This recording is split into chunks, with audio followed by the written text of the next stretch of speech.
सोचिए, इंटरनेट पे वायरल होना कैसा लगता होगा। रातों रात फेम, पैसा, सुनने में तो क्या कमाल लगता है ना? लेकिन हर चमक के पीछे एक अंधेरा भी तो होता है।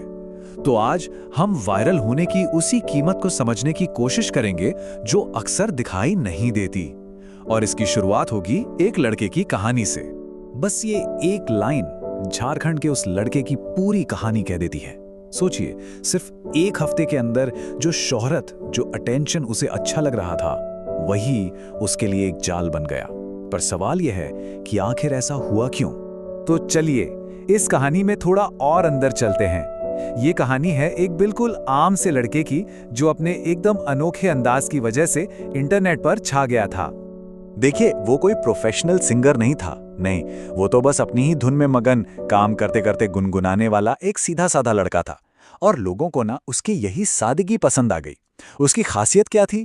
जमशेदपुर की आम बोलचाल के कुछ शब्द, जैसे ले बेटा और होंडू। अब बाहर के लोगों के लिए ये शब्द एकदम नए थे, दिलचस्प थे, और बस एक वीडियो वायरल हो गया। और फिर वो सचमुच फंस गया। एक अकेले वायरल वीडियो ने उसकी पूरी दुनिया उलट पुलट कर रख दी। जो लोग कल तक उसकी वाहवाही कर रहे थे, वही लोग अब उसकी आज़ादी के दुश्मन बन गए थे। उसका जो रोज का रूटीन था, जिसमें वो खुश था, सब खत्म हो गया। हालत ये हो गई कि वो लोगों से बचने लगा, छिपने लगा, यहां तक कि उन पर चिल्लाने भी लगा। असल में ये सिर्फ उस एक लड़के की कहानी नहीं है। ये कहानी है उस सिस्टम की जो व्यूज के लालच में किसी की भी जिंदगी को सिर्फ एक कंटेंट बनाकर रख देता है। तो शुरुआत हुई थी 20 रुपए से। कोई उससे गाना गवाता और 20 रुपए दे देता। और शुरू में तो उसे ये अच्छा भी लगा होगा। क्यों नहीं लगेगा?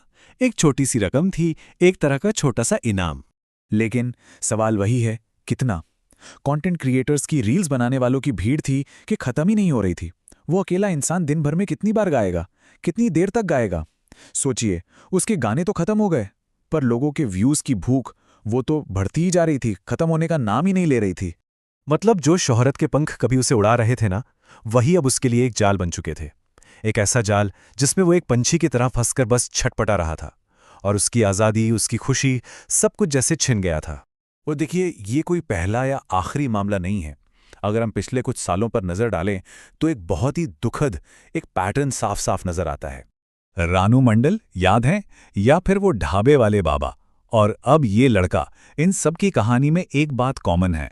सोशल मीडिया ने इन्हें रातों रात स्टार तो बना दिया, लेकिन उसके बाद इनकी जिंदगी मुश्किलों से भर गई।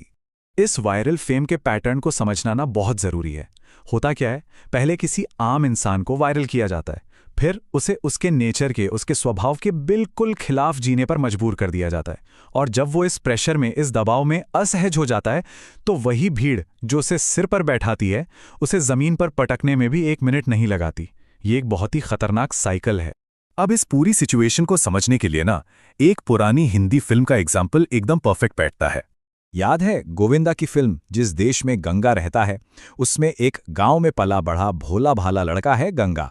एक दिन उसे अचानक पता चलता है कि अरे, वो तो शहर के एक बहुत बड़े बिजनेसमैन का बेटा है। और फिर उसे अपना गांव छोड़कर शहर के एक आलीशान महल में जाना पड़ता है।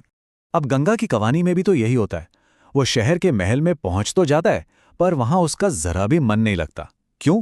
क्योंकि उसकी असली खुशी तो गांव की खुली हवा में थी, अपनी आज़ाद जिंदगी में थी। शहर की वो सारी चमक दमक, वो महल उसे एक जेल जैसा लगता है। बिल्कुल उस लड़के की तरह जिसे इस शोहरत की चकाचौंध में अपनी आज़ादी गंवानी पड़ रही है। तो घूम फिर कर हम उसी सवाल पर आ जाते हैं कि इस शोहरत की असली कीमत है क्या? पैसा, नाम, इज्जत, ये सब किसे अच्छा नहीं लगता? सबको लगता है। लेकिन जरा सोचिए, जब इन्हें पाने के लिए किसी को अपनी आज़ादी, अपना असली स्वभाव ही छोड़ना पड़ जाए, तो ज़्यादातर लोग पीछे हट जाते हैं। वो लड़का भी तो इसी जाल से बाहर निकलना चाहता है, पर व्यूज़ के लालच में जो अंधी भीड़ है, वो उसे जाने ही नहीं दे रही। और यहीं पर आकर ये पूरी कहानी हमें एक बहुत बड़े सवाल के साथ छोड़ जाती है। क्या ऐसी कामयाबी को वाकई कामयाबी कहा जा सकता है जो इंसान से उसकी आज़ादी ही छीन ले? इस पर सोचना बहुत ज़रूरी है।